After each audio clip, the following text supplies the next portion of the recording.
Хайошки барлықтарыңызға сіздермен бірге әлкен. Мен 2023 жылғы түлек болып саналамын медицина университетінің. Сіздермен осы видеода госэкзаменға қалай дайындалу керектігі туралы айтатын боламын.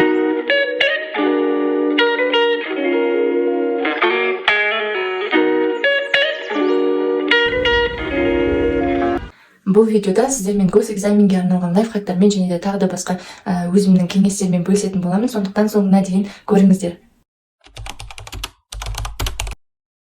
Енді сіздермен бөлісе кетейін, яғни бізде 3 мамыр күні бізде соңғы экзамен болды. Кәдімгі одан кейін бізде бір ай уақытта дайындық кезеңі болды. Яғни бірінші кезең ол тестілеу кезеңі болды. Госэкзаменнің ол 12 маусым күні жоспарланған, және екінші кезең ол 15 маусымға ауыстырылған болатын. Яғни бізде бір ай қалғандықтан 3 мамырдан бастап 12 маусымға дейінгі аралықта бос болғандықтан бізге университет бір ай бойы консультациялар расписаниясын ұйымдастырған болатын, және ол жақта әрбір дисциплинаның мұғалімдері өзінің, яғни егер де интерндерде белгілі бір сұрақтар болатын болса, сол сұрақтарды қойып жауаптарын алып жүрген, және ол бейсенбі күнге дейін болатын әр аптаның. Ал жұма күні бізде пробный госэкзамендер болатын, яғни сол жақта біз компьютерлік тестілеу орталығына барып өзіміздің университетіміздің сол жақта тапсырып, қаншалықты біздің біліміміз жоғарылап жатыр немесе кеміп жатыр, соның барлығын бағалап отырған болатынбыз. Енді экзаменнің сұрақтарына келетін болсақ, ол жерде 100 сұрақ болады. Тест бөлімінің 100 сұрағының ішінде әрбір, яғни мына жаққа сіздерге жазып кетемін.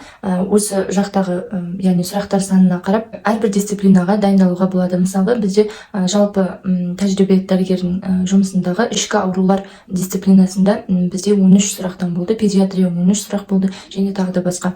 Осылайша біз, яғни профилактикалық скринингтер туралы, приказдар туралы, документация туралы неше түрлі сұрақтар болды, және әрқайсысына дайындалу мақсатында біз приказдарды, протоколдарды қарап шыққан болатынбыз. Осы жерде тағы да бір кеңес, ол көптеген сұрақтар негізінен 7-ші курста оқыған кезде приказдарды оқу барысында солар жатталып қалған етін, солар келді. Яғни біз мысалы приказдарды, мысалы акушерлік гинекологиялық ұйымдастыру деңгейлері бар, мысалы 1-ші, 2-ші, 3-ші деген сияқты. Әрбір деңгейінде қандай жағдайда ол деңгейге жатқызу керек әйелді деген секілді.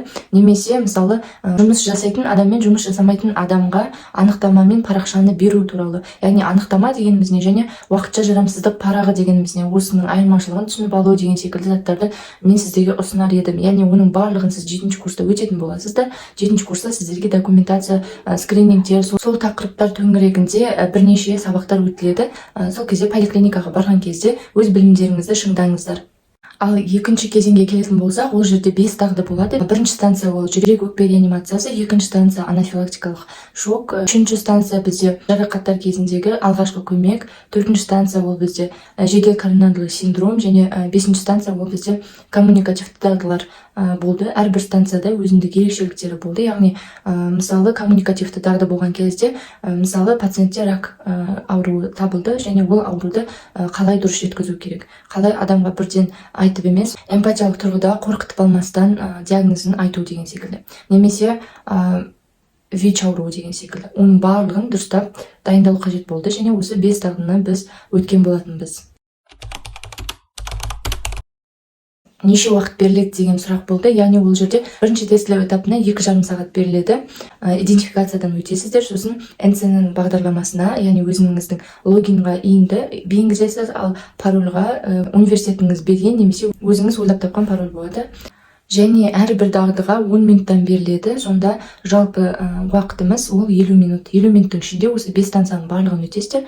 Яғни мұғалімдер қойған бағаны бірден NCN өзінің сайтында қойып қояды. NCN-дан тексерістер өтіп жатады видео және аудио форматында. Сонымен қатар негізінен мен сіздермен тағы да өте қосымша күшті лайфхактармен бөліскім келеді. Яғни бірінші дайындалмас бұрын біз көбінде біз кітапханада дайындалған болатын. Параллельді топта оқитын құрбыммен бірге барып, сол жақта әрбір сұрақтарды, яғни болжамды тақырыптарды оқыңыздар деп, яғни берген болатын. Ол жақта акушерлік деңгейлерге байланысты ұйымдастыру түрлері бірінші, екінші, үшінші деген секілді, сонымен қатар контрацептивтің түрлері деген секілді әрбір патология кезінде қандай контрацептивтерді қолдану керек, сосын өте көп яғни сұрақтардың тізімдері берілді. Сол тізімдер бойынша біз протоколдардан және басқа да қосымша ақпараттардан қарайтынбыз. Және осы жерде шатысып кетпеу үшін диагностикалар жасап, бір-бірінен, яғни мына ауру кезінде, мысалы крон ауру кезінде қандай НПВС қолданылады және ревматоидты аурулар кезінде қандай стероидты емес қабынуға қарсы препараттарды қай уақыттарда қандай препараттар беру керек деген секілді сондай бір ерекшеліктерге тоқталып өттік. Приказдардың ішіндегі, яғни вакцинациялар түрлеріне деген секілді, және мысалы туберкулез болса қай уақытта мысалы манту сынамасын жасайды деген секілді. Және сонымен қатар бізде көптеген эндоскопиядағы суреттер, саваримилер бойынша, яғни гастроэзофагиалдық рефлюкстардың кезіндегі және рентгендік суреттер, мысалы туберкулез кезінде немесе жедел бронхит кезіндегі суреттер берілген болатын. Солардың барлығын біз анықтауымыз керек. Немесе дерматовенерологиялық ауруларда бізде суреттерде, яғни әрбір адамның бір бөртпелердің түрлері көрсетілген болатын. Ол рак түрінде немесе бөртпе түрінде деген секілді, соларды ажырата алу қажет болды.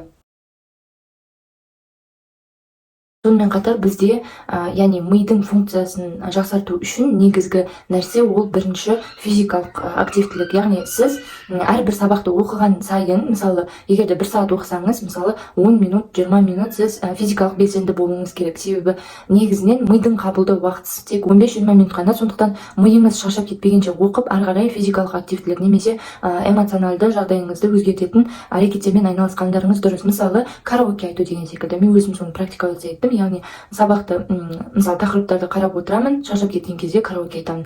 Тақырыптарды қарап отырамын, одан кейін шаршаған кезде мысалы билеймін деген секілді. Солай бір активті жаттығуларды жасауға да болады.